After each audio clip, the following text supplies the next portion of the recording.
Bueno, pues buenos días a todos y vamos a comenzar la segunda sesión de la segunda jornada de los 17 encuentros de filosofía con el tercer conjunto de comunicaciones, y va a empezar Iván Vélez. 15 minutos. Bueno, pues buenos días. Yo he titulado mi comunicación El Escorial, un sumatorio de finalidades, porque entiendo que que este edificio tan famoso pues es el resultado de algo así como un esquema de vectores cuya suma nos darían precisamente el monasterio de Escorial por todos conocido. Unos vectores pues que serían los programas, los modelos de los que se tira para su construcción y los intervinientes en la misma. El sistema a través del cual voy a analizar este edificio, pues como todos sabemos, es el de Gustavo Bueno, que es el que nos convoca aquí, y se realiza en gran parte a la contra de esa afirmación de Marx que dice que la abeja parece superar por la estructura de sus células de cera a la habilidad además de un arquitecto, pero que lo que distingue desde el comienzo al peor de los arquitectos de la abeja más experta es que aquel ha construido la célula en la cabeza antes de construirla en la colmena. Bueno, un texto muy conocido de Bueno dice pues que cuestiona, pone en serios aprietos el sostenimiento de esa tesis de Marx, y yo me voy a agarrar a él pues porque creo que nos sirve muy bien para analizar el Escorial. El Escorial, aunque todo el mundo cuando lo ve desde la lejanía lo ve como un objeto acabado con un montón de ejes de simetría, repeticiones, etcétera, etcétera, y en todos los manuales de historia de la arquitectura pues se dice que es la obra cumbre de Herrera, pues como voy a tratar de demostrar, no es Herrera precisamente el que concibe desde el principio el edificio, ni siquiera el que lo termina. Bien, entonces lo que voy a tratar de exponer es el conjunto de anamnesis y prolepsis que intervienen en la construcción de este edificio. Porque, como digo, no hay que estar a la contra de esa teoría que dice que el arquitecto lo concibe el edificio. Como todo el mundo, uno de los ejemplos para ilustrar esta controversia es la ópera de Sydney, que supuestamente lo concibe Hudson, un arquitecto, pero que esa concepción a la hora de llevarla a cabo pues se encuentra con serias dificultades y tienen que intervenir otra serie de arquitectos que solucionan la firmitas a la cual él no era capaz de llegar. La venustas y la utilitas pues sí parece ser que la manejaba bien, pero la firmitas pues no llegaba a ella, ¿no? Entonces, pues vamos a empezar a describir el proceso constructivo del Escorial. El Escorial es un monasterio jerónimo, lo cual no es anecdótico, porque precisamente en las casas jerónimas y la orden jerónima tiene una gran implicación con la corona. Lo digo porque aunque el monasterio del Escorial se supone que se hace para conmemorar la victoria española en San Quintín el 10 de agosto de 1557, victoria en la cual interviene Felipe II, que siendo un rey burócrata en gran medida, pues es quizá la única batalla en la que él está presente, pues aunque esta es una de las causas de la construcción del monasterio, parece ser que la causa más importante que opera para poner en marcha todo este proceso es que en el testamento de Carlos V, que muere también en una casa jerónima en Yuste, pues él le dice que se haga cargo de su cuerpo, y lo que pretende Felipe II pues es darle un descanso eterno a los huesos de su padre y darle continuidad con una especie de panteón familiar o dinástico, ¿verdad? Bueno, pues para ir con rapidez, estamos en el año 1558 y en el año 59 en Flandes Felipe II en una cédula pues elige a Juan Bautista de Toledo como arquitecto para emprender esta obra. Una obra que, como vemos, está todavía muy indefinida. De hecho, el propio nombre que se maneja al principio era el de Monasterio de San Lorenzo del Real, que es luego un nombre que se emplea también en otros monasterios, e incluso otro que es el San Lorenzo de la Victoria, que luego también hay monasterios que a raíz de la Victoria en Lepanto se llaman así.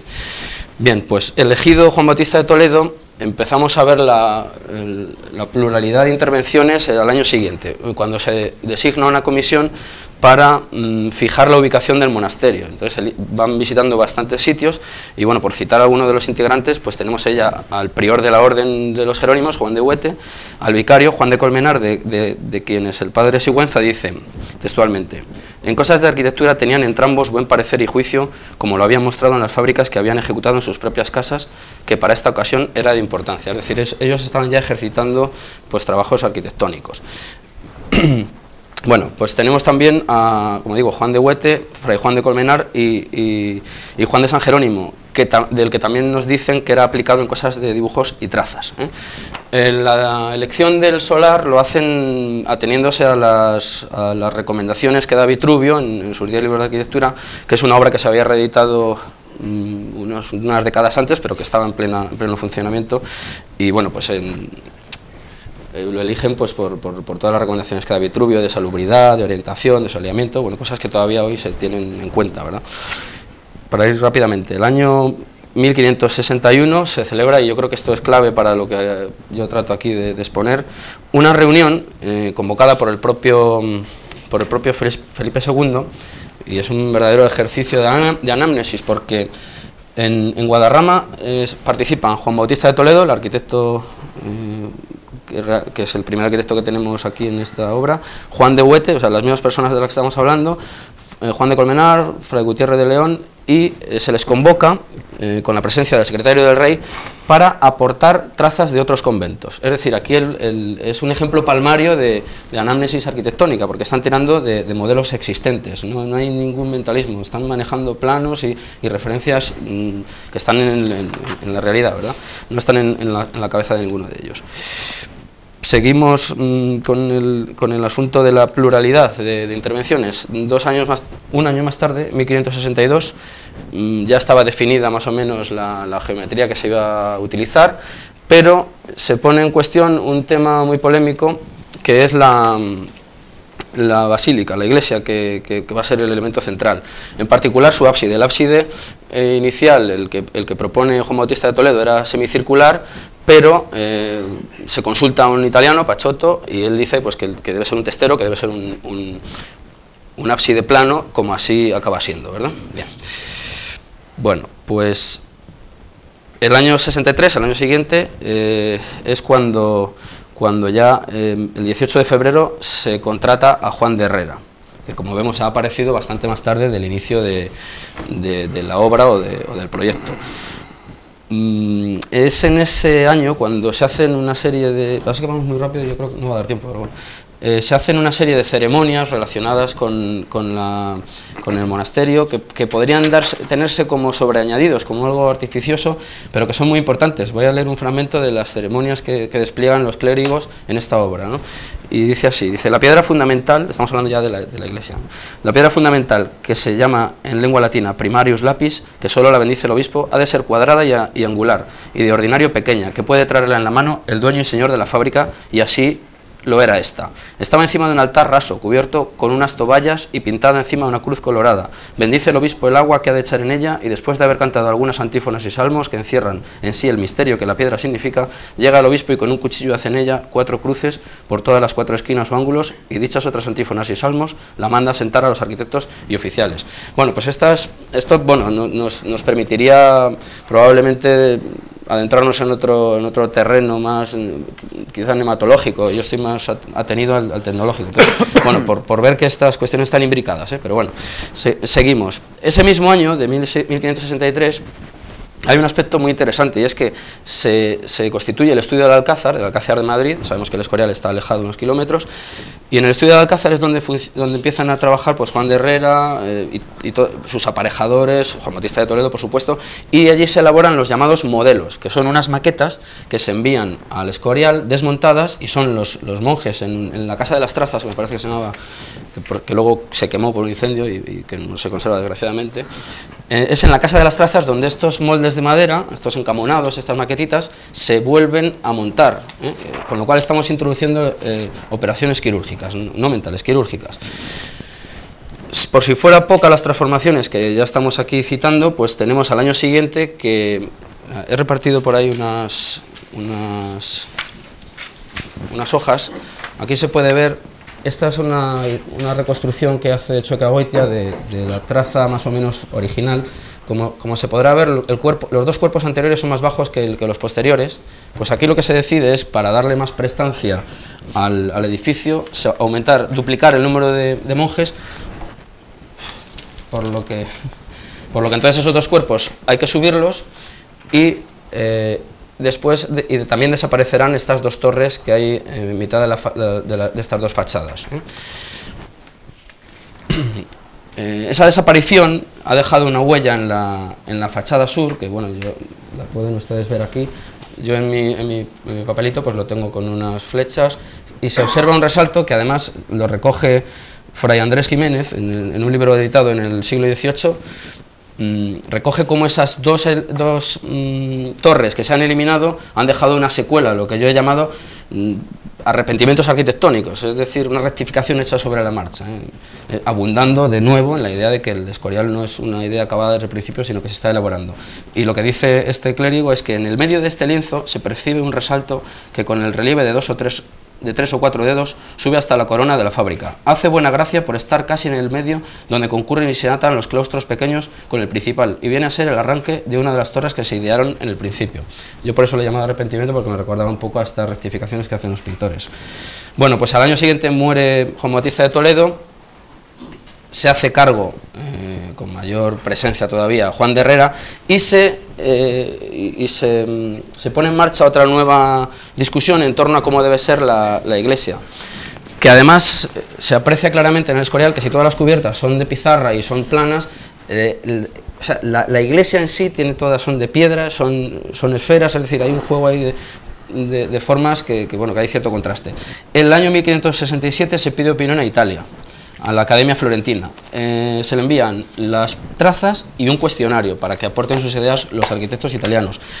En estas discusiones intervienen Palladio y Vignola, que son dos figuras pues, muy importantes de la época. Y después de estar un tiempo discutiendo, el 7 de julio de 1572, todo el cuestionario y las conclusiones hechas por el propio Vignola las recibe Gregorio XIII. Estas conclusiones se devuelven a Madrid, y es ya cuando Herrera modifica de nuevo su concepción de esa iglesia para adaptarla a incorporar esas sugerencias. Desaparecen las dos torres y se cierra la fachada principal, la que todos conocemos, y sobre la cual tenemos la biblioteca. Y es una fachada además de resonancias viñolescas, o sea que las influencias siguen operando. Como vamos rapidísimo, bueno, pues ya casi hemos concluido la construcción del Escorial. Habría también que indagar en la anamnesis que lleva incorporado el aprendizaje de cada uno de los individuos que intervienen en el Escorial. Felipe II pues es el que manda a Francisco Villalpando la traducción de la obra de Serlio, por ejemplo. Juan Bautista de Toledo, pues como es sabido, se forma a la sombra de Miguel Ángel y de San Gallo y etcétera, en Florencia y Roma, en San Pedro. Pero es que antes de intervenir en el Escorial, interviene en el Alcázar de Toledo, interviene en el Alcázar de Madrid y bueno, pues como muere, pues deja de intervenir, lógicamente.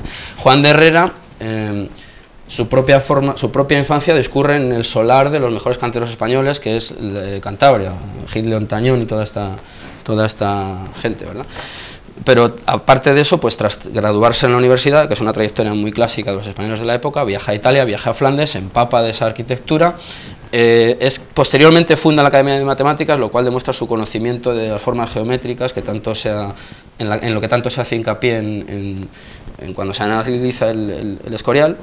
Pero después del Escorial también sigue trabajando para el rey, porque trabaja en Lisboa, trabaja en Salamanca, y en fin, pues desarrolla una obra que luego ha tenido además bastante influencia a través del llamado estilo herreriano, estilo herreriano pues que desarrollan Francisco de Mora, Juan Gómez de Mora, y que incluso en el siglo XX, en Moncloa, en Madrid, está el Ministerio del Aire, que hecho por Gutiérrez Soto le llaman el Monasterio del Aire, porque es que es una especie de réplica, porque además en el franquismo pues se tuvo como modelo el Escorial, incluso con la revista Escorial, etcétera, etcétera.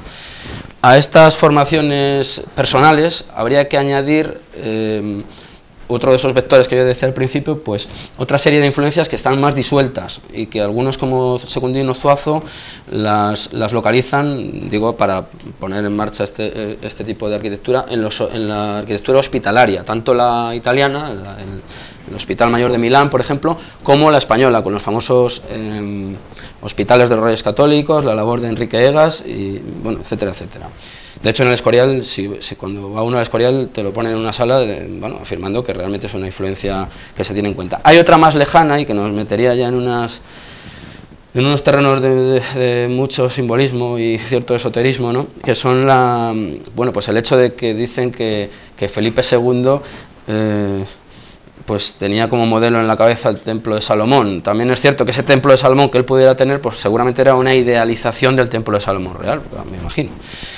Bien, pues vamos a acabar simplemente, ya porque ya creo que me he pasado de tiempo. Me gustaría decir que, como sugerencia, que este proceso del Escorial, el Escorial, como he sabido, pues está implicado perfectamente en el Imperio Español y en las biografías de sus figuras más importantes, pues quizá, me parece, como sugerencia digo, que cabría establecer paralelismos entre el proceso constructivo del Escorial y la idea de ortograma en general, O sea, el ortograma envuelve y dirige la acción política de unos individuos, pero no de como si fuera el despliegue de un espíritu objetivo, El ortograma además hay que percibirlo cuando ya hay cierto desarrollo del mismo. Y bueno, pues creo que se pueden establecer paralelismos y ver qué instituciones intervienen, cuáles son victoriosas con respecto a otras, y ver la pluralidad de aportaciones y de rectificaciones que se hacen en los ortogramas. Esto lo ha analizado bastante bien Pedro Insua a través de las instituciones arquitectónicas de las ciudades, que son un modelo de desarrollo del Imperio Español. Nada más, y finalmente pues voy a dar una cita pues para reforzar un poco todas estas afirmaciones, que voy a cerrar con una afirmación hecha por Checa Goitia en un artículo llamado Mi última clase, que está en un libro titulado El Escorial, piedra profética, y que dice lo siguiente: en realidad yo supongo que si existe una obra que no tiene arquitecto, aunque esto pueda escandalizar a muchos, es el monasterio del Escorial. Muchas gracias.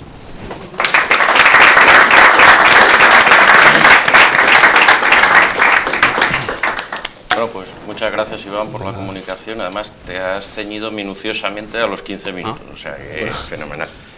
Y ya sabes lo que toca, Íñigo. Bueno, Entonces, le doy la palabra ahora a Íñigo Ngay de Felipe para que presente la comunicación, operatoriedad, finalidad y teleología en las ciencias biológicas y etológicas. Bueno, pues a ver si efectivamente he podido seguir el ejemplo de Iván. Bueno, lo que yo voy a hacer aquí es, yo llevo tiempo ya interesado, por supuesto, en cuáles son las conexiones entre la etología y la biología orgánica, y lo que voy a hacer aquí mínimamente, como corresponde pues a una intervención de 15 minutos o 20, es reconstruir, ver cómo estas conexiones quedan reconstruidas a través de la distinción entre finalidad y teleología, que además quedan construidas pues muy nítidamente, de manera muy limpia. Bueno,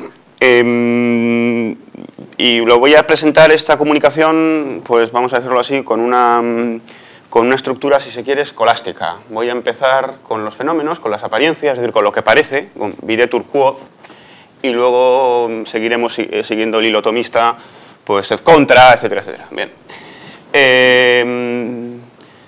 Pero naturalmente voy a empezar hablando, pues, no de etología ni de biología, de algún modo sí, porque voy a empezar hablando de un primate, pero no de un chimpancé ni de un orangután, sino de un primate königsbergense, ¿verdad?, de Kant. Voy a empezar hablando de Kant, de la conducta verbal. Un etologista diría que es la conducta verbal de un primate de Königsberg, ¿no?, que es la publicación del libro La crítica del juicio en el año 1790.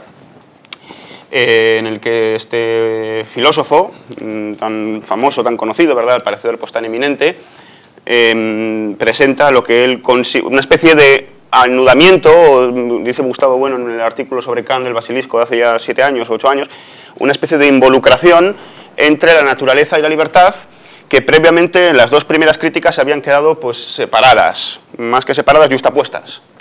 Y entonces, pues en este libro, Kant presenta una involucración entre ambas, solo que esta involucración pues es muy precaria, a mi juicio, muy precaria y en el fondo oscurísima, y que no explica nada, o si se quiere explica, pero explica por la metodología de explicar oscurum per oscurius, si se quiere decir así, porque en el fondo la operación de Kant en este libro se reduce a decir que la naturaleza y la libertad, que habían quedado, ya digo, yuxtapuestas en la crítica a la razón pura y la crítica a la razón práctica, solo pueden superar esta yuxtaposición y quedar involucradas a precio de considerar que la naturaleza, pues hay que verla como si estuviera,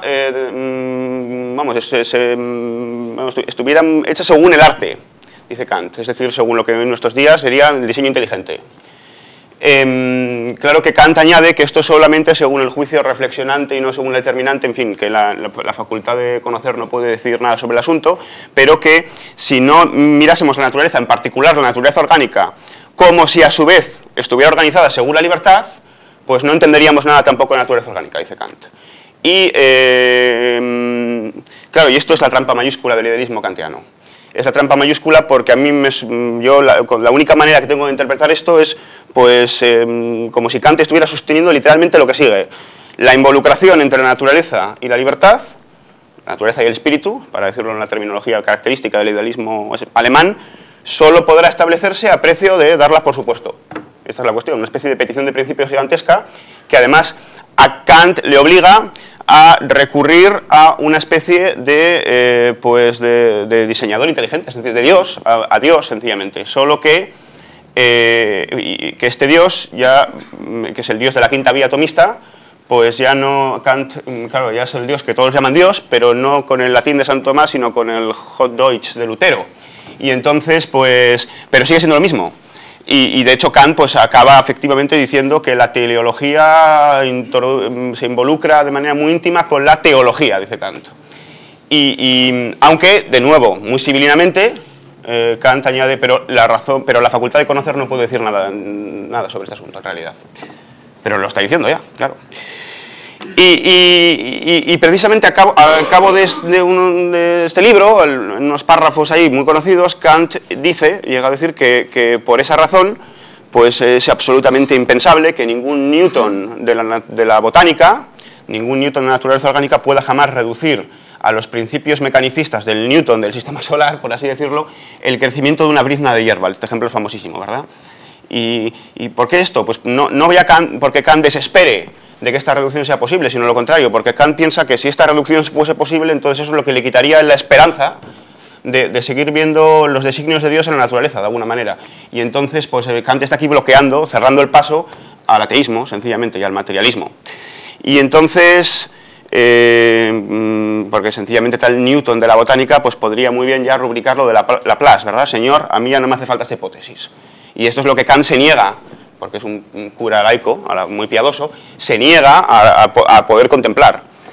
Y sin embargo, pues 7 décadas después de la aparición de la crítica del juicio, aparece otro libro, que es el origen de las especies, en 1859, en el que, pues según todos los indicios, el Newton de la botánica y de la zoología y de la biología en general, Charles Darwin, pues habría empezado ya a dar cuenta del campo de la biología sin recurrir a las causas finales. Esto es, según todos los indicios parece que esto es así. Y no ya en Darwin, sino que posteriormente a Darwin, con la aparición de teorías científicas tan musculadas, tan potentes como la genética de poblaciones, por ejemplo, pero también la teoría sintética de la evolución después, y después no digamos nada de la sociobiología, la psicología evolutiva, etcétera, parecería pues que según todos los indicios más ortodoxos, pues las causas finales efectivamente están ya barridas del campo de la biología. Entonces parece que los temores de Kant pues ya se han cumplido. Efectivamente ya no hace falta las causas finales para explicar el crecimiento de una brizna de hierba, pues porque la teoría neodarwinista se las arregla perfectamente. Vide Turquoise.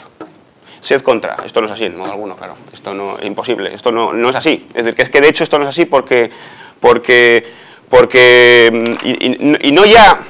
Es decir, que aquí, mi tesis aquí no va a ser una tesis de carácter histórico, es decir, yo no voy a pretender aquí explicar la influencia que de todas maneras Kant tuvo efectivamente en el desarrollo de las ciencias biológicas en muchos tramos, aunque estas influencias fueron a la contra del evolucionismo, realmente. Es decir, que la influencia kantiana en la biología, que sí que la hubo, fue una influencia antidarwinista, sobre todo a través de gentes como, por ejemplo, Jacobo von Uexküll, ¿verdad?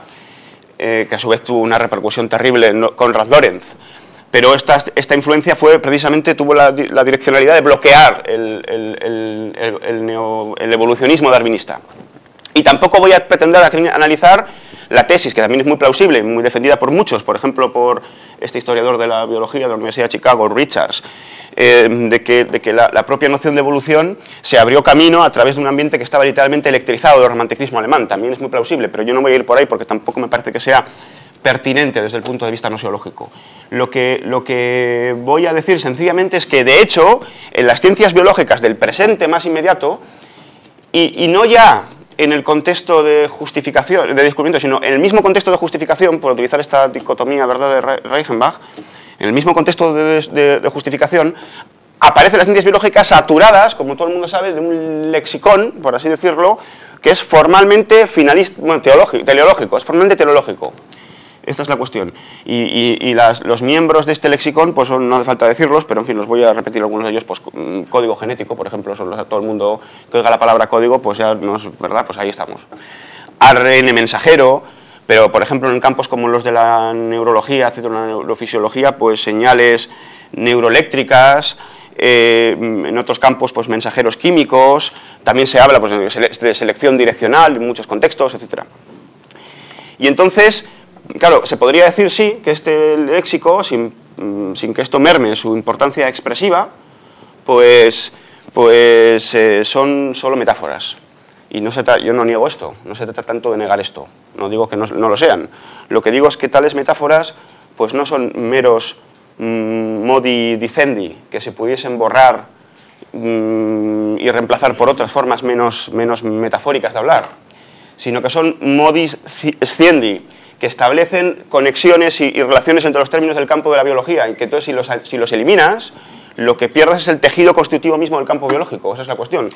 Y entonces no se pueden eliminar sin introducir una distorsión en el campo de la biología que arruina realmente pues, la biología como tal ciencia. En este contexto me gustaría citar un texto de Ernst Nagel, que en su libro La estructura de la ciencia es muy conocido, bueno, no lo voy a citar, vamos, no.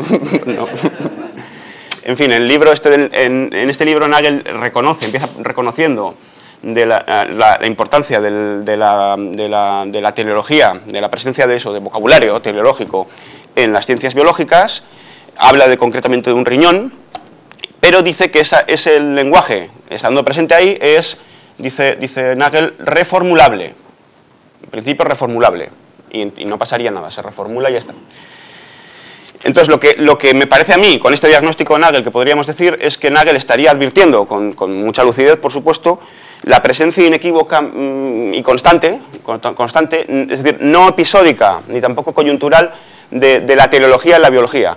Solo que, después, en un segundo momento, y aquí me parece a mí que haciendo uso de una especie de petición de principio, dice que tal presencia es eliminable o neutralizable, o en términos característicamente proposicionalistas de Nagel, reformulable, dice Nagel, reformulable.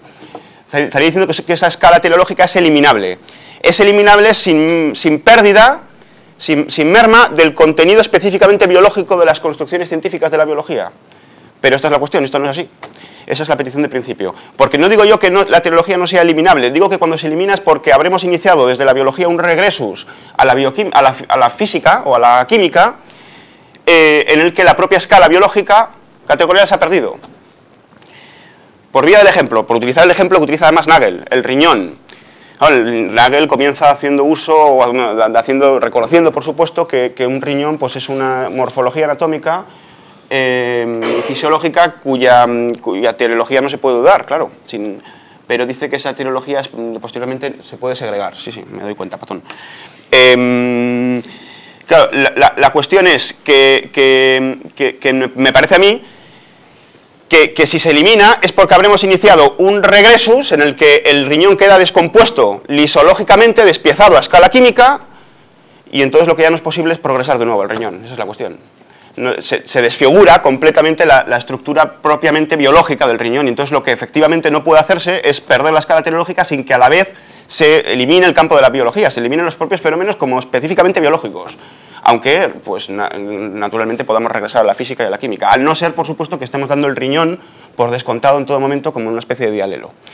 Claro, con esto lo que quiero decir en el fondo es que no se trata de que no se pueda tirar, en esto de la teleología y la biología, no se pueda tirar, como se dice a veces, al agua junto con el niño sucio, al niño junto con el agua sucia, sino que la propia agua es el único contenido de la bañera. Es decir, que no, por mucho que lo consideremos sucia solo la podremos considerar, es decir, como una especie de barredura teleológica, una basura, si nos acantonamos en una visión de las ciencias que parte de un monismo fisicalista, que es el que en el fondo está precisamente presuponiendo Nagel constantemente, claro, muy en línea con el Received View, en el que la única metodología propia de las ciencias es la física. Pero es que la teleología no es con esto una especie de forma de hablar que tengan los biólogos, sino que es la forma de hablar, o mejor dicho, de operar que tienen los biólogos, en tanto si quieren seguir siendo biólogos, si quieren mantenerse en el propio terreno. Bueno, había preparado muchísimas situaciones biológicas en las que no puedo entrar, porque quiero decir algo sobre la etología. Bien, la etología, claro, es una ciencia que, a diferencia de la biología, y aquí ponemos el punto en la llaga, el dedo en la llaga, pues necesariamente tiene que partir de la consideración de términos que operan, de términos que a los que comienza presuponiéndosele una conducta operatoria dada a una escala semejante a la del propio científico, dada en continuidad estructural y no solo genética con la del científico, con la conducta operatoria del científico. Y esta continuidad estructural es lo que ha dado alas a la pretensión de muchos etólogos de contemplar o de reducir las diferencias específicas entre unas y otras, en unas conductas y otras, en virtud de las legalidades etológicas que son genéricas ambas. Y entonces se vería efectivamente a Goodall como una especie de chimpancé más en el Gombe. Claro, la cuestión es que entonces la etología no puede desentenderse de estas operaciones, porque si se desentiende entonces deja de ser etología. Y hay muchas formas en las que se podría desentender, bueno, hay muchas, pero se pueden clasificar en dos, en el fondo, ¿verdad? En dos formas de segregar las operaciones, pero entonces cuando se segregan, la etología regresa a situaciones que son o bioquímicas, o bien neurofisiológicas, o bien estadísticas, etcétera. Esto lo he analizado recientemente, así que no voy a meterme aquí. Ahora bien, si esto es así, entonces me parece a mí, que se podría colocar con fundamento la principal diferencia, el principal criterio de deslinde nosiológico entre los dos campos, en la presencia formal e ineliminable en el campo de la etología de unos organismos, de unos ovoides, como ha dicho recientemente Gustavo Bueno, que mediante lo que Gustavo Bueno ha llamado disruptores, es decir, sean manos pentadíctilas, sean picos, sean lo que sea, ¿verdad?, operan de una manera que, si no es racional, será raciomorfa, es decir, según una lógica material muy precisa, con terceras texturas de su contorno práctico, incluidos otros ovoides, por cierto, que haya por ahí. Y lo hacen además en función de un propósito, de un objetivo, que sea o no, ¿verdad? Un propósito, sea o no un propósito, pues un objetivo al menos, aunque no sea proléptico, en fin, en algunos casos. Y entonces, pues, en virtud de este objetivo, pues los ovoides de la etología, pues necesariamente unen o separan, es decir, analizan o sintetizan terceros texturas de su contorno, que tienen que estar dados necesariamente con cierta solución de continuidad, porque es que si no ya no se puede operar con ellos, claro, esa es la cuestión. Si se dan en condiciones de completa continuidad, ya no hay operación posible que valga ahí. Y entonces me gustaría poner un ejemplo en este punto, y termino rápidamente, Víctor. Una grajilla, por ejemplo, que separase las cáscaras del nido, como una secuencia conductual que, si no lo saben, pues esta fue analizada por Konrad Lorenz y Nico Tinbergen en el verano del año 37 en la ciudad de Altenberg, en Austria, en lo que llamaron ellos dos el verano de las grajillas, en el que estuvieron ellos en gran comunidad científica los dos, aunque luego se separaron por la guerra mundial, etc. Bueno, pues una grajilla que separase las cáscaras del nido, o que hiciese rotar, por ejemplo, el huevo hacia el nido. Bueno, pero vamos a centrarnos en esto de la separación de las cáscaras, que es muy interesante. Esta conducta, esta secuencia de operaciones, solo se puede entender si presupones que tiene como objetivo inmediato, pues naturalmente que las cáscaras del nido rotas, fracturadas, desaparezcan de ahí, es decir, barrerlas. Algo que a su vez está envuelto por una finalidad de orden mayor, que presupone evitar que la cría se pueda ir con ellas, claro, esa es la cuestión. Y si no, esa secuencia de operaciones, que por cierto tiene que darse siempre en función de la solución de continuidad, no solo de las cáscaras con respecto a la grajilla, sino de las cáscaras con respecto al cuerpo de los polluelos, no podría entenderse en absoluto. Y esta es la cuestión. Sin embargo, si nos fijamos en otro ejemplo, pues que había preparado aquí, como puede ser la absorción, por ejemplo, de nemastocistos por parte de las células del tubo digestivo de un gusano, que se llama Rhabdocoele microstoma. Este ejemplo lo he sacado del libro de Russell sobre la teleología de las actividades orgánicas. Bien, pues esta fagocitación celular tiene lugar en condiciones de completa continuidad, Pero también se da, por supuesto, una teleología, pero ya no una finalidad, esa es la cuestión. Y se da en condiciones de completa continuidad paratética totalmente. Aunque, por supuesto, presupone operaciones previas del gusano que de caza y de masticación de la hidra, de donde sacan estos nemastocitos. Bueno, voy a concluir aludiendo a una cuestión que no puedo más que dejar presentada, y es que, por supuesto, sin perjuicio de la diferencia de escala entre la biología y la etología, y por tanto entre los procesos finalísticos y los procesos teleológicos, que he intentado exponer aquí, bien que de manera muy sucinta, claro, sin perjuicio de esto, y sin perjuicio de que efectivamente podamos de alguna manera pues, disociar la finalidad etológica de la teleología puramente orgánica, etc. La pregunta que nos podríamos hacer y que sería pertinente hacerse es si es posible pues, separarlos, a pesar de que puedan disociarse. ¿Podemos conceptuarlos como mutuamente separados? Bueno, pues no del todo. No del todo por lo siguiente. Porque en el curso mismo de las relaciones ecológicas los procesos finalísticos etológicos están constantemente interfiriendo por todos los lados. Esta es la cuestión. Y están constantemente interfiriendo con los propios mecanismos anatómicos y fisiológicos que aquí hemos considerado como teleológicos. Es decir, que la finalidad y la teleología están intersectando de un modo amplísimo, casi al límite ubicuo. ¿Y por qué esto? Pues porque no se puede de ninguna manera interpretar a la manera de von Westphal, por ejemplo, en el fondo de Kant, que cada ovoide esté encerrado como si fuera una especie en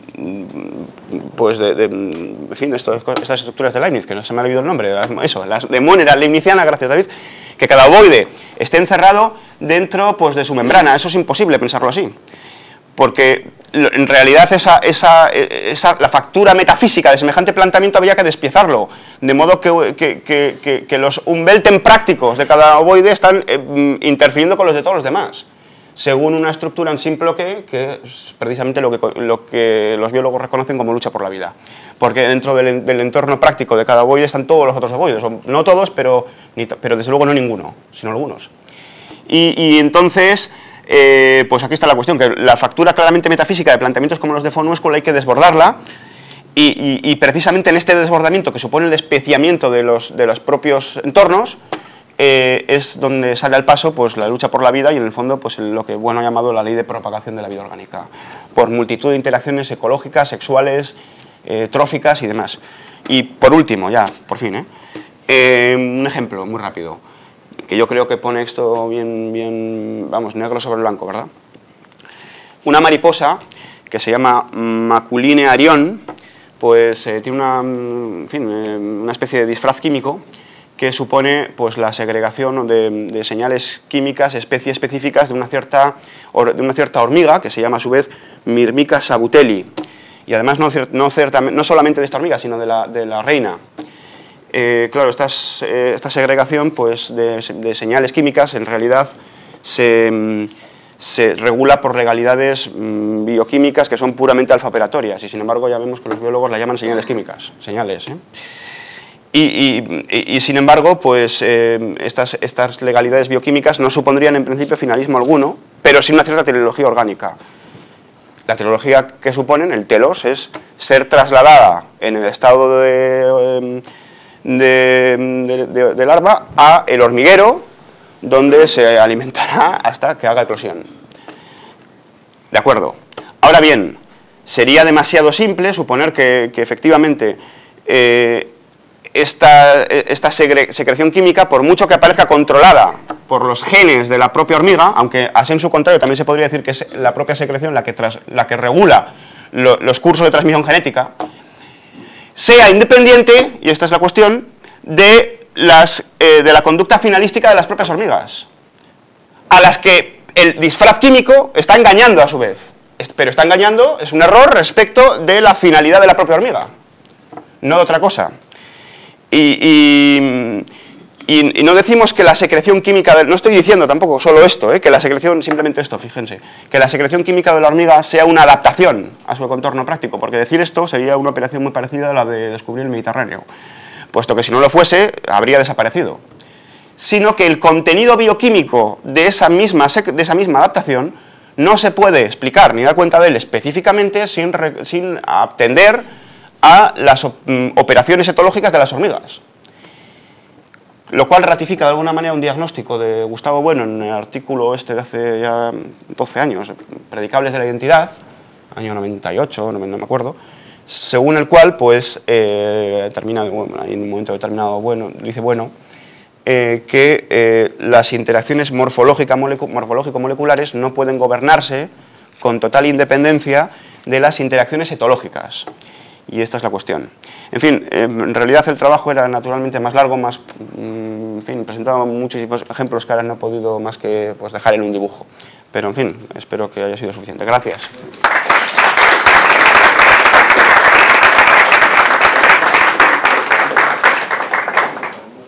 Muy bien, pues muchas gracias, Íñigo. Y si les parece, abrimos un turno de preguntas, don Gustavo.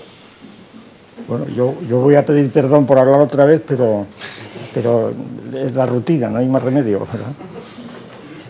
Pues, bueno, por lo que se refiere a la ponencia o a la comunicación sobre el escorial, pues estas son ponencias auténticas, pero comprimidas, ¿verdad?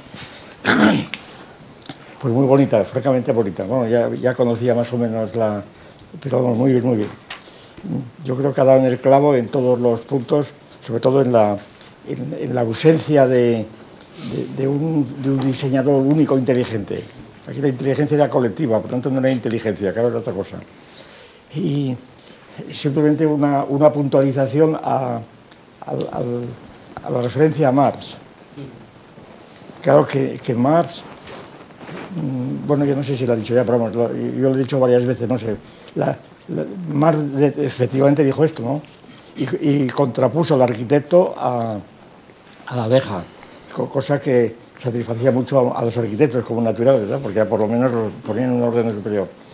Ahora resulta que contra Marx, pues, que no explicó lo de las abejas, no lo explicó, simplemente no lo explicó. Las abejas habían producido aquello sin tener un plano previo.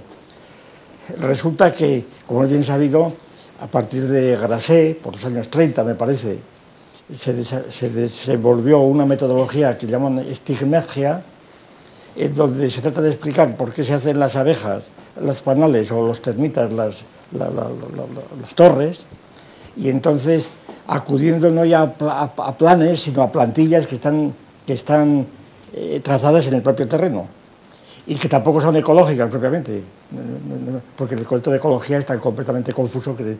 Si por etología se entiende el entorno de cada cosa bien, pero la etología es un concepto puramente lisológico, ¿no? El círculo y todo lo demás. Claro, eso es una cosa tan amorfa que a mi juicio no dice nada. Es decir, cuando se apela a la ecología, por ejemplo, en el caso del evo-devo, pues luego añaden el eco y luego pueden añadir el teo-eco-devo y así sucesivamente, claro, porque todo está, así se pueden hacer bien. Bueno, total que por eso que todas estas plantillas, pero estas plantillas afectan también al arquitecto, como natural, afectan no solamente a las hormigas, sino al arquitecto. Y entonces resulta, hay otro tipo de teleología, otro tipo de teleología mucho más abstracta, pero que sin la cual no se puede explicar esto. Vamos, abundando un poco con lo que decía Íñigo, ¿no? Lo difícil es definir cuál es esta teleología cuando se elimina totalmente pues, la propositividad. Ese es el asunto. Que probablemente, vamos, esto lo sabe mejor que yo, que probablemente en etología no se puede eliminar, sobre todo en sujetos pues, raciomorfos, por lo menos, ¿no? Bien. Y nada, por lo que se refiere a la ponencia de Íñigo, pues bueno, es perfecta, contundente. Yo creo que ha trazado las líneas centrales a pesar de su brevedad, y a mí quisiera yo añadir como un detalle, pero que es esencial, puesto que ya lo hemos hablado algunas veces, es una cuestión debatida, pues yo la he conocido a través sobre todo de etólogos y de psicólogos, ¿verdad? En el sentido siguiente, es el problema de la selección sexual de Darwin. Es decir, ¿cómo es posible pues que sea remontar la llamada barrera de Weismann, ¿no? Es decir, que no hay herencia de los caracteres adquiridos, esto es. Y entonces, claro, partido de este principio, bueno, por otra parte tan discutido y tan debatido, y pues que el propio Íñigo ha tratado ampliamente en su tesis doctoral, que yo conozco en otros sitios, la idea es la siguiente, que yo he insistido siempre con ella, pero no he visto luego tomarla en serio por nadie. Y es que me parece que los ovoides, la politicidad de esta tecnología de la que esta tarde tendré que hablar como natural, que esos ovoides, pues tienen, como ha dicho muy bien Íñigo, tienen en su entorno otros ovoides, necesariamente. Y estos otros ovoides, entre otras cosas, pues determinan una influencia sexual, precisamente, sexual. Es decir, y teniendo en cuenta que una de las principales fuentes de variación evolutiva es precisamente a través de las gónadas, a través de la mezcla de las gónadas, ¿no? de los diferentes sexos en los animales que tienen naturalmente reproducción sexual, que son realmente han terminado por ser los más importantes, como sabemos, peces y tetrápodos, todos prácticamente. Entonces resulta que a través de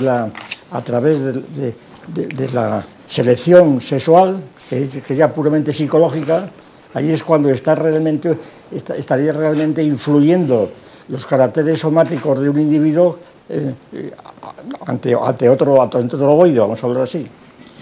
Y a través de la conducta, además. Y a través de la conducta, sí, totalmente. Ahí estaría influyendo enteramente la psicología en lo otro, directamente en ese punto, pero a través... Y entonces, ahí sí que, digamos, perdone, que el plano fenoménico no puede naturalmente eliminarse, puesto que la selección sexual solo opera a través de la organolepsis. Efectivamente, eso es. Precisamente hace unos días, yo creo que 8 o 10 días, ha salido en la prensa un descubrimiento de una especie de dinosaurio, microraptor le llaman, que tiene el tamaño de una paloma, y que han logrado, por procedimientos que explican que son complicadísimos, han logrado determinar cuáles serían los colores de las plumas y de la cola que tiene. Y claro, resulta, y entonces dicen pues que el hecho de que ese microraptor tuviera un plumaje tan abundante, con una coloración tan variada y tan intensa, que implica selección sexual necesariamente. Que implica selección sexual, eso está. Y dicen, ingenuamente dice un comentarista, dice, se ve que el microraptor tenía ese plumaje para gustar. O sea, para gustar a quién, a él, al dibujante, sería para la hembra, ¿no?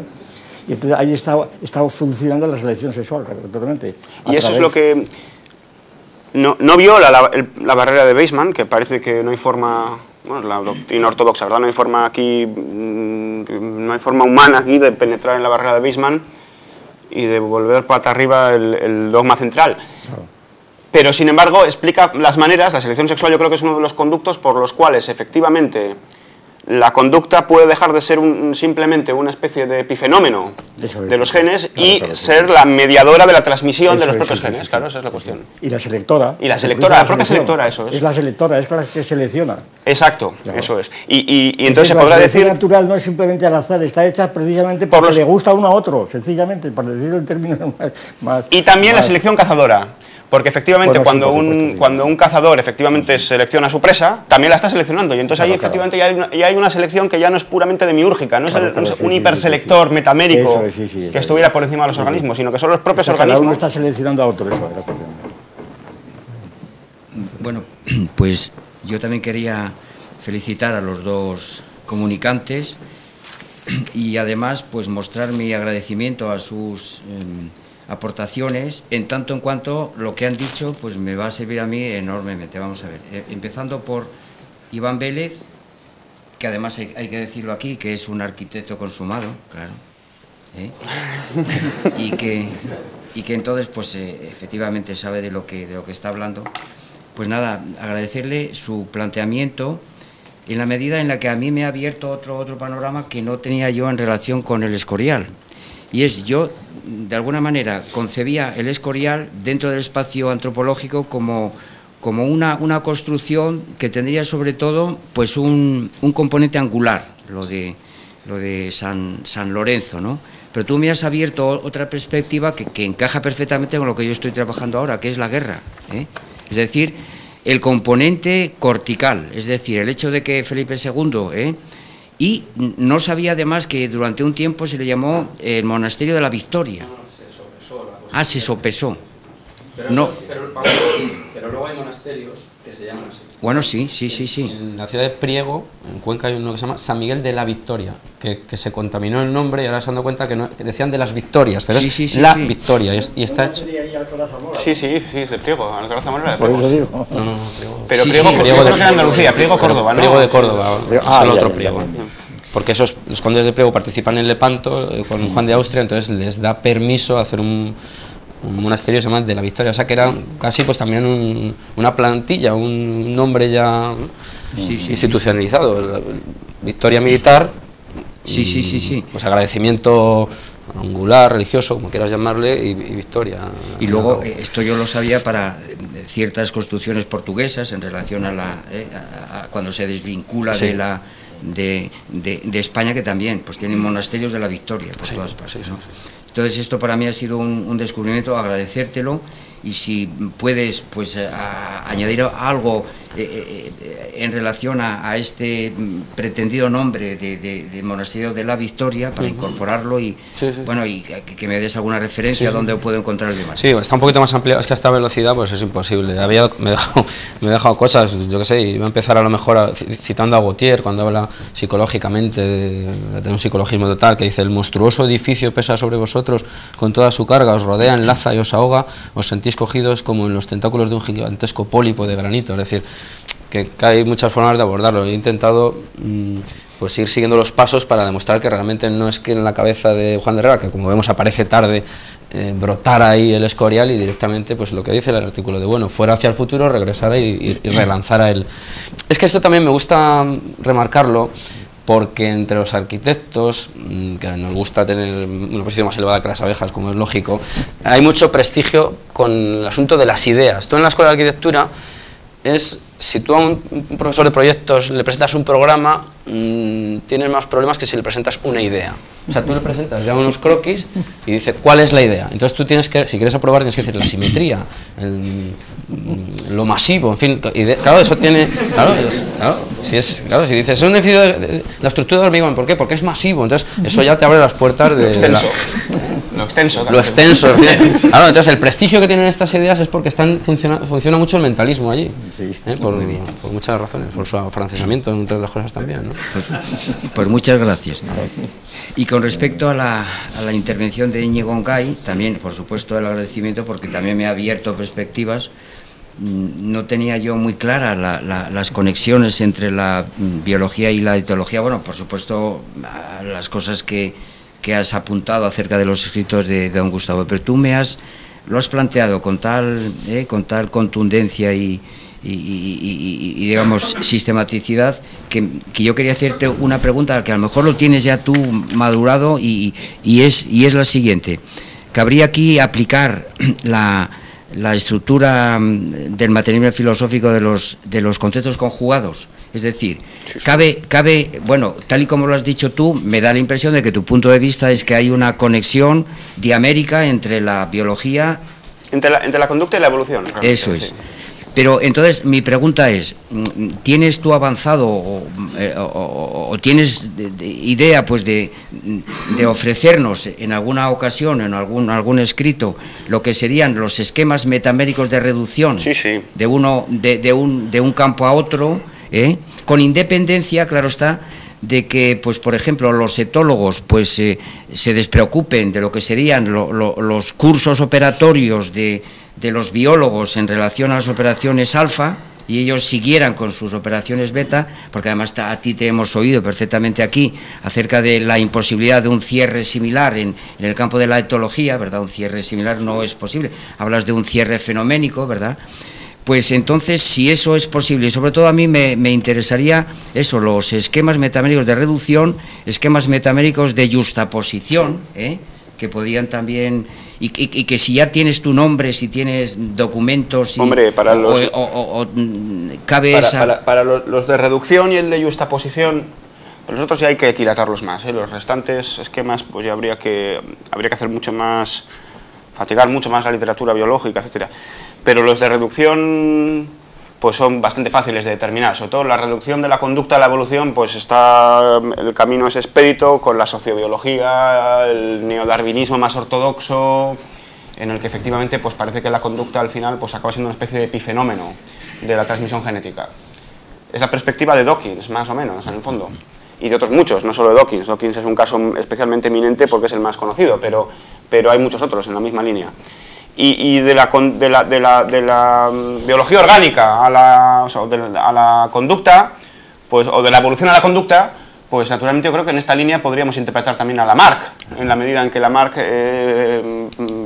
presenta como principal mecanismo evolutivo, pues bueno, como habría que matizar esto con arreglo al artículo reciente de Pedro Insua, ¿verdad?, de Lamarck en el darwinismo, pero bueno, como mecanismo... por lo menos como mecanismo evolutivo, pues eso del uso y desuso, ahí está efectivamente la conducta pues dirigiendo todo el proceso. La justaposición pues habría que aquilatarla mucho más y no digamos nada de los otros, pero sí, desde luego yo creo que efectivamente son conceptos conjugados y precisamente la conducta y la evolución están constantemente pues infiltrándose unas en las otras. Yo creo que la solución es esa. Me parece a mí. Claro, decir que la solución es esa no es decir nada, porque eso es una cosa tan amplia y tan vaga, ¿verdad?, que había que trabajarlo. Claro, hay que trabajarlo, sí.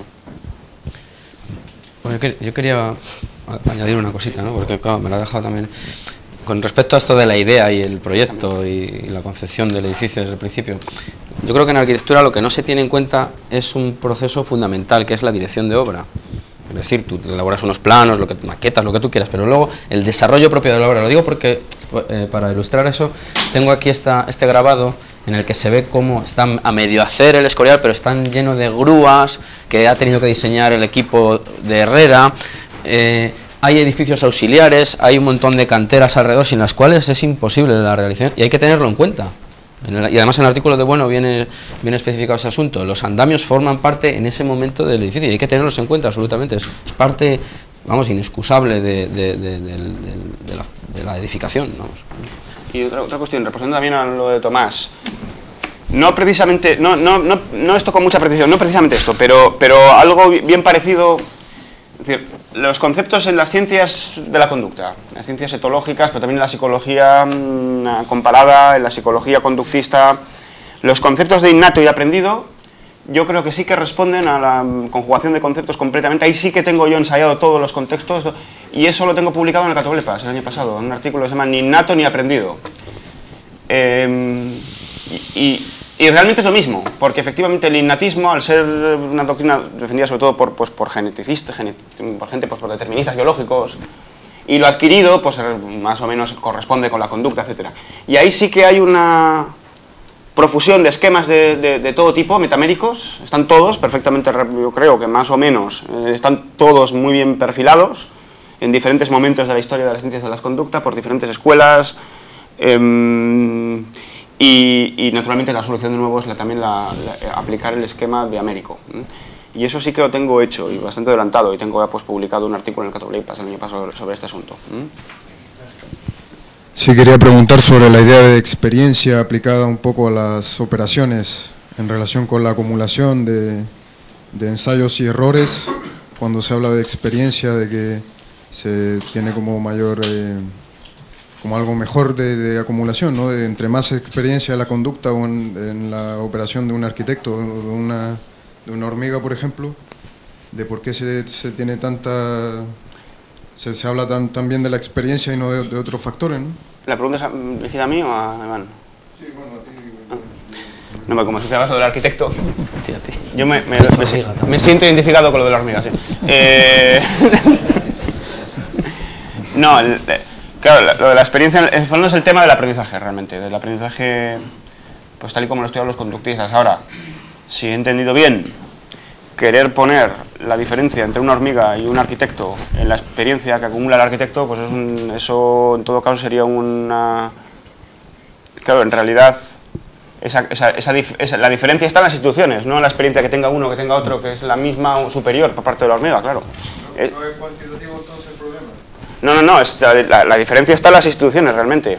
No en que tenga más experiencia una hormiga que un arquitecto, cosa que es muy discutible, o al revés, pues que eso da igual. Si en el fondo tampoco que sea más listo un arquitecto o una hormiga o viceversa, o más inteligente. Si la diferencia está realmente en las instituciones arquitectónicas, que este señor conoce perfectamente, y que las hormigas en cambio no pueden conocer, claro, porque no han conocido Euclides, ni conocen resistencia de materiales, ni las ciencias del presente, claro, esa es la cuestión. Ni el certificado fin de obra, que también... Exacto.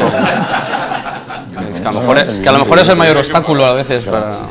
Pero no la experiencia, claro, la experiencia... No saben lo que es una ventana o un balcón. Claro. Eso es, que son instituciones realmente, no porque... Claro, es que por darle el relevo, o sea, digamos que aquí, por ejemplo, Herrera lo que hace es coger la experiencia que tiene de haber visto obras de Viñola, pues coge una fachada de Viñola y se la lleva ahí, bueno, pues claro, él puede conocer, porque a ver, ¿qué modelo tiene una hormiga? No hay dot, no sé, la experiencia es fundamental. También era muy importante, que le hemos hablado otras veces, cómo la versión más o menos común entre arquitectos, yo lo digo porque he dado conferencias de arquitectos y era siempre lo mismo. Las he visto algunas. Decir, no, Herrera, con el ejemplo, Herrera es que le mandaron a construir el Escorial y entonces él pues vio el Escorial, claro. Y lo copió. Sí, como si fuera la máquina del tiempo que va a Escorial, y como si Herrera estuviera fijando en lo que resultó, claro, Herrera estaba consultando por lo que ha dicho. Lo anterior, lo que él había manejado. Que hay un espejismo curiosísimo, pero que está muy arraigado. Sí, está completamente, efectivamente. Por el prestigio que tiene, eso, lo que decía antes, así un poco en broma, lo de la idea, lo del proyecto, la proyección, sí, está completamente... que en el fondo es una especie de mentalismo. Sí, es mentalismo. Porque se supone que, claro, la causa del Escorial es el Escorial mismo en el futuro o en el interior de la cabeza del arquitecto, pero es que la causa de la prolepsis es la anamnesis, por así decirlo. Vamos. Y luego el Escorial también es modelo para Versalles, por ejemplo. Entonces, una experiencia fundamental. Y si me permite intervenir un momentito, y ahora te doy la palabra, abundando precisamente en esto, a mí me ha llamado mucho la atención de tu intervención. Vamos, que me ha roto los esquemas, porque yo había aprendido, y creo que es una versión que está muy extendida, que el diseño, o sea, los planos del Escorial reproducen la parrilla en la que se quemó a San Lorenzo. Y que, bueno, claro, es decir, y esto es una versión que al parecer, vamos, yo es la que tengo aprendida y supongo que muchos lo habrán oído en ocasiones. Claro, pero es que lo que resulta es que es mentira, que no había parrilla. No hay tal parrilla. Claro. Pero a lo mejor no es una parrilla, pero... Hombre, ya, eso no tiene nada que ver, claro. No, eso sí, eso es una cosa que está muy arraigada, pero que no hay tal... Vamos, es que de hecho... Pero que aunque lo fuera, ¿qué más da? Porque la parrilla sería interpretada de otro modo. Efectivamente. Si tuviera la parrilla allí, es como aquella famosa cosa del culebrón de que culé cuando descubrió claro, el que no había el culebrón, pero qué más da que lo viera que no lo viera.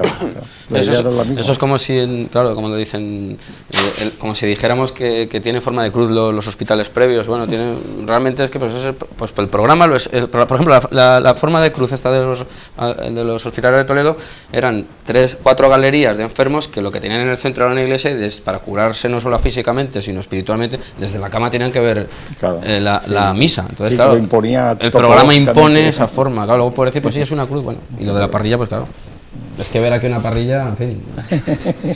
Sí, no, indudablemente. Pero vamos, sí que es cierto que está arraigado eso. A ver, para Íñigo, sobre el uso de conceptos teleológicos en biología, yo creo que en realidad la práctica científica al final se adecua a la recomendación kantiana, en el sentido de ofrecer, en el caso de la fisiología, por ejemplo, pues existen identidades sintéticas de tipo donde la causalidad se ajusta al tipo de causalidad mecanicista clásica, que luego se conectan a través de conceptos teleológicos con otras identidades sintéticas, ¿no? Pero la conexión, digamos, es puramente verbal, digamos que no hay modelos explicativos, bueno, sí los hay en otros campos, pero desde luego en fisiología de animales no hay modelos que expliquen fenómenos teleológicos, sino digamos eso, los modelos son mecánicos y la conexión entre los distintos modelos mecánicos es teleológica y puramente verbal, ¿no? Que efectivamente juega un papel elemental en la articulación de las identidades sintéticas de tipo mecánico, pero digamos que se adecua a la recomendación kantiana, ¿no? En el sentido de que actúa como un principio reflexionante que sirve de engarce entre las distintas causalidades mecánicas. Y sin embargo hay también corrientes alternativas en fisiología, ¿no? Y sobre todo en los modelos mínimos de vida, que tratan precisamente de romper con esa estructura explicativa en la fisiología clásica y ofrecer modelos que expliquen fenómenos teleológicos y que no solo engarcen lingüísticamente fenómenos mecánicos, ¿no? Entonces, bueno, yo creo que ahí sí que se plantea un debate, hay una tensión objetiva en los distintos modelos explicativos de los fenómenos teleológicos en biología, ¿no? Bueno, yo creo que no es así en el sentido siguiente, ¿eh? No digo yo que no tenga razón en absoluto, pero incluso en los tramos más, vamos a decirlo así, más ortodoxos, más fuera de toda duda de la síntesis, de la teoría sintética, ya en el ejercicio está toda la teleología en marcha. Porque, vamos, aquí me estoy acordando de esta distinción de un filósofo de la biología norteamericano, Elliot Sober, entre selección para y selección de, para traducirlo al español, ¿no? Selection for and selection of. Claro, ya cuando dices que un órgano está seleccionado para algo, hasta que está la teleología ahí involucrada de alguna manera, y eso ya es un modelo en la propia ciencia, en el ejercicio, aunque luego, de hecho, pues por muchas que sean las declaraciones mecanicistas que hagan los científicos, está la teleología ya, cuando se dice que efectivamente los ojos han sido seleccionados por la visión, pues está ya involucrada ahí, sencillamente. Sí, en teoría evolutiva no lo niego, de hecho es una de las, efectivamente, la famosa naturalización de la teleología desde la perspectiva selectiva, ¿no? Hablo en fisiología. En fisiología. Sí. No, bueno, yo creo... La fisiología de la visión, por ejemplo, también presupone la... Tengo aquí una revista en donde la teleología aparece a otro nivel, diciendo, y además como imprescindible.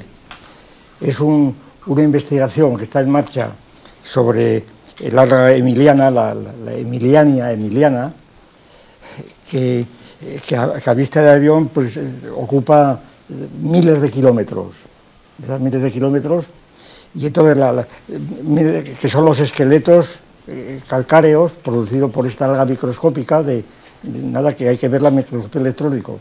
Bien, entonces hay una investigación en el sentido de estudiar cómo es posible que, porque todo esto son cristales de carbonato cálcico, claro. Estos cristales están producidos a partir de un núcleo celular que tiene una vesícula, ¿verdad? Una célula con una vesícula que segrega ciertas sustancias. ¿Y cómo se establece entonces la dirección? Eso es la dirección por parte del alga, de cada célula y después del conjunto de las células, para efectos, sobre todo, de controlar. Bueno, el lenguaje que utiliza esta revista es totalmente teleológico, ¿no? Aquí está controlando, está programando, es decir, constantemente, ¿verdad? Está destinado a esto, a lo otro. Claro. Sencillamente, pero prescindiendo de estas fórmulas heurísticas, aquí la cuestión que plantean es que cómo el organismo del alga está controlando, pues por ejemplo, que la cristalización, la biocristalización, que sigue las leyes de la cristalografía, pero con variaciones importantes, claro, sobre todo de orientación y demás, para detener en un momento dado la cristalización, pues para que por ejemplo, un diente, bueno, en el caso, porque los dientes tienen el mismo problema, ¿no? Son también procesos de cristalización de carbonato cálcico. Y en las ratas, por ejemplo, aquí viene una imagen interesantísima sobre los dientes de las ratas en microscopio electrónico, que es una estructura completamente, pues bueno, es una estructura arquitectónica, completamente, ¿no? Arquitectónica.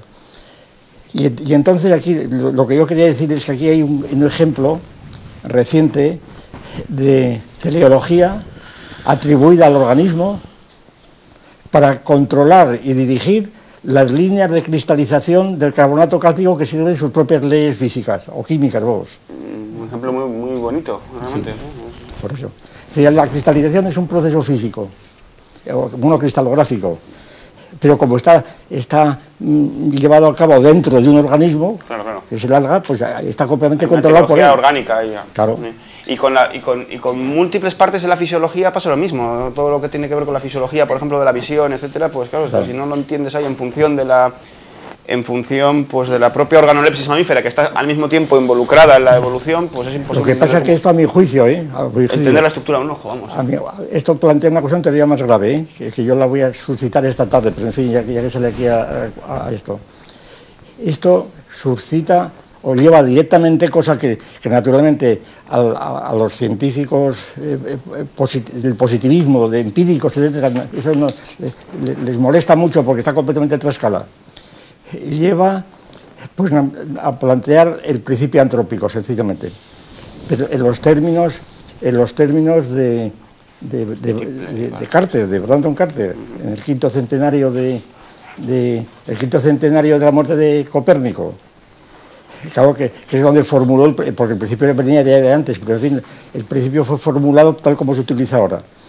Y entonces, y lo del principio antrópico, claro, es una de las cosas más importantes, claro que el impacto que ha producido en la física es tremendo, las interpretaciones son totalmente metafísicas, la mayor parte de ellas, pero sin embargo, ahí está planteado el asunto, en relación con la anamorfosis y demás.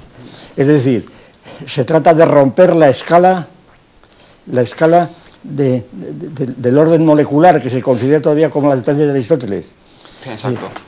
Es decir, esos ovoides de que usted hablaba, que no están cerrados en sí mismos, como mónadas, pero antes de las mónadas son las sustancias de Aristóteles, que son eternamente encerradas en sí mismos, que es lo de von Giesecke, claro.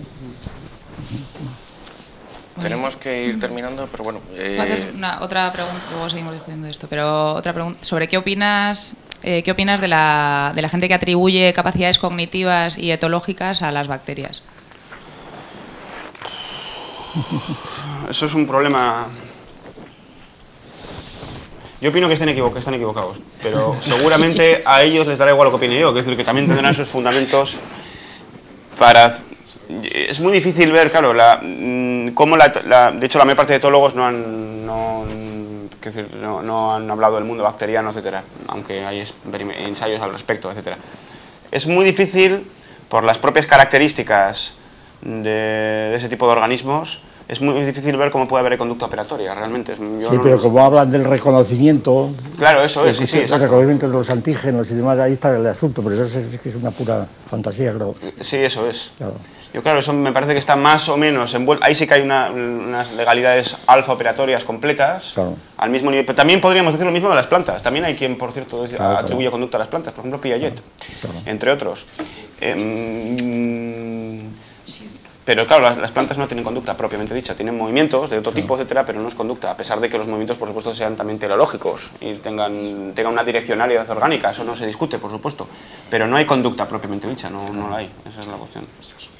Muy bien, pues si vamos a dar el último turno de palabra. Marino quería intervenir. Sí, no, por favor. Cerramos el turno de palabra con usted. Nada, era un comentario para ambos, agradecer la verdad la presentación que nos han hecho. En relación con la presentación de Iván, yo creo que no solo es interesante respecto de clarificar las cosas en arquitectura, sino yo creo que esa presentación, incluso esta misma, como el Escorial como ejemplo, sería muy higiénica en muchísimos contextos donde se habla de la creatividad pues como una segregación, una producción mental, etcétera, etcétera, ¿no? Entonces, bueno, este mismo ejemplo yo creo que sería clarificatorio en todos esos contextos, ¿no? Ver cómo para producir una obra final pues hay que sumar muchas finalidades y los que lo han creado pues tuvieron que ir a Flandes, a Italia, y etcétera, etcétera, ¿no? Todo eso hay que ponerlo en relación con las 10.000 horas imprescindibles que son conocidas para ser experto uno en algo, ¿no? Y por lo tanto, que si uno es creativo es más bien el producto final, no precisamente el comienzo, ¿no? Nada, únicamente decir que, vamos, que sería, digamos, una presentación como esta y este ejemplo muy claro, pues higiénica en muchísimos contextos donde la creatividad pues funciona de la manera que funciona, ¿no? Y en relación con la presentación de Íñigo, pues nada, decir que donde yo terminé ayer, si tuviera más tiempo y la sabiduría de él, pues continuaría pues en esa línea, ¿no? Entonces habría que, digamos, que incorporarlo a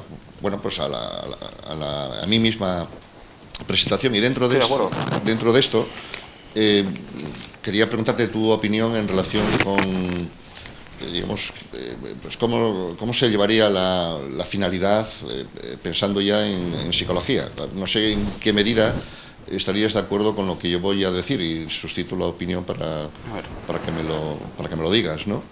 En esa línea, en la línea de tuya misma, pero que también yo creo que tiene conexiones con lo que yo he planteado ayer en otro terreno, ¿no? Que aunque soy psicólogo, ayer me he movido en otro terreno que no es precisamente el psicológico, ¿no? ¿En qué medida estarías de acuerdo en considerar que Skinner es en psicología el que ha, digamos, ejercitado la finalidad de forma más, digamos, más clara y distinta que ningún otro psicólogo, otro planteamiento o teoría de la psicología? ¿En qué medida Skinner, en esta perspectiva, habría roto la psicología en dos?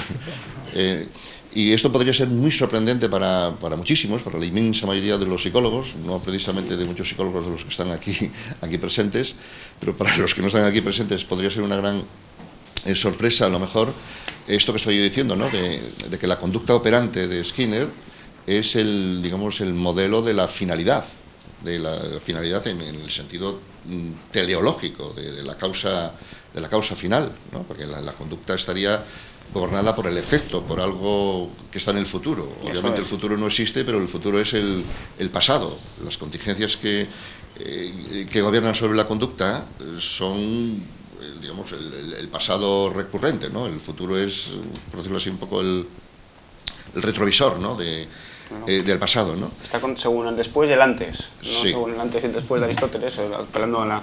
Sí, y en ese sentido Skinner, digamos, no está confundido, como creo yo que lo están confundidos la inmensa mayoría de los sistemas psicológicos, en el sentido de que ponen la intención pues como un propulsor anterior en la mente, que empuja la conducta, etcétera, etcétera. Yo creo que la importancia de Skinner... Y otro punto que te va a dar la oportunidad también para, a lo mejor, conectar un aspecto relevante, es que Skinner tampoco está confundido a la hora de luego empaquetar los resultados de la conducta en el cerebro, en un almacenamiento, desde luego ya ni mental, pero tampoco cerebral, en la medida en que él habla del organismo cambiado a resultas de cualquier operación y de cualquier conducta, ¿no?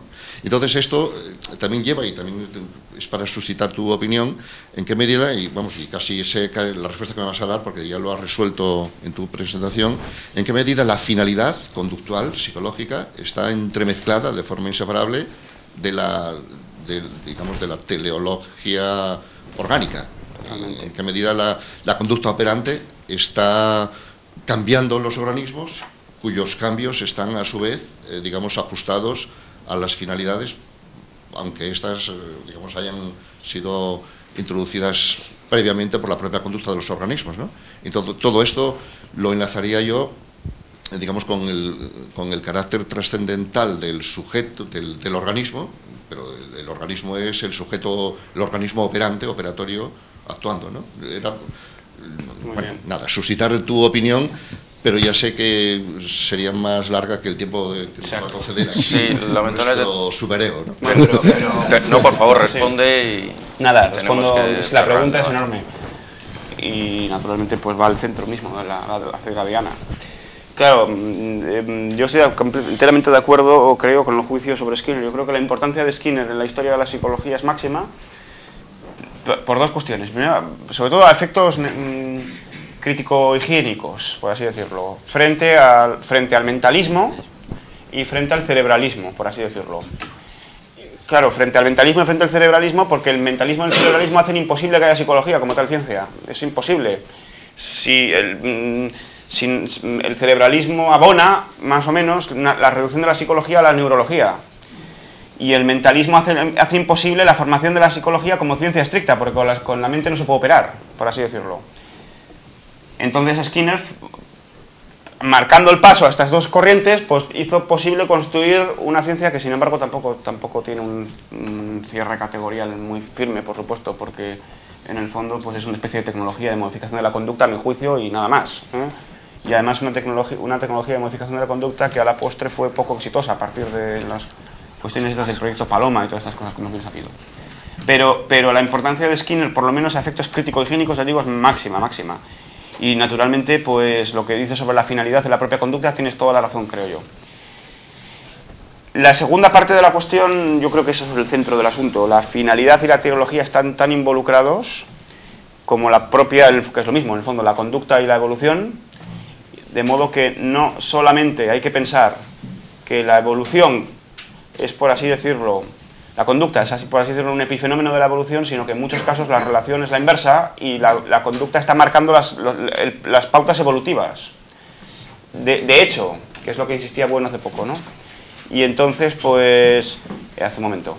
Y entonces, pues, y esto incluso ocurre en lugares donde menos te puedas imaginar. Sobre todo, yo lo tengo visto en contextos en los que tenga lugar coevolución, ahí está plenamente presente este problema. Por ejemplo, en coevolución animales-plantas. Ahí se ve como efectivamente la propia conducta marca el curso de la evolución de las plantas, que no tienen conducta, sin embargo. Pero claro, naturalmente lo que sí tienen es polinizadores, por ejemplo. Y los polinizadores tienen organolepsis de alguna manera. Y entonces la secreción de señales químicas por parte de las plantas imita necesariamente lo de las abejas, etc. Y entonces pues sí, es un problema central. Y desde luego ese es el asunto más o menos central. Y después sobre lo de Skinner, pues eso, ya digo, estoy completamente de acuerdo. Y me estoy acordando ahora de un juicio que alguna vez ha hecho Gustavo Bueno, pues para crisolar un poco esto del antimentalismo de Skinner, que yo creo que es fundamental. Gustavo Bueno alguna vez ha dicho que Skinner es un psicólogo eminentemente católico, por así decirlo, frente a Freud, que sería el protestantismo en psicología, claro, por el mentalismo ahí presente, un mentalismo en el que las propias interioridades intracraneanas están dramatizadas de una manera mitológica, claro. Bueno, pues efectivamente así es, claro, pues la conducta realmente, el antimentalismo propio del conductismo, eso es importantísimo. Muy bien. Sí, yo le diría, bueno, yo contestarle. Sí. Yo creo que bueno, que en gran medida todos estos prestigio de la idea y de todo este tipo de cuestiones que estamos aquí hablando, yo creo que va ligado al auge del individualismo, ¿eh? Y bueno, un poco pues en la línea que usted ha desarrollado en alguna lección que hemos visto aquí, creo que los tiros van por ahí. Entonces, incluso yo recuerdo un libro de un artista, no sé si holandés, Joseph Beuys, que se titula... Un creador. De un creador. Bueno, de un creador, perdón, de un creador. Que se titula Cada hombre un artista. Yo creo que eso... Entonces, tu vida ya es una obra de arte y bueno, pues la vendes y te la compran y ya está.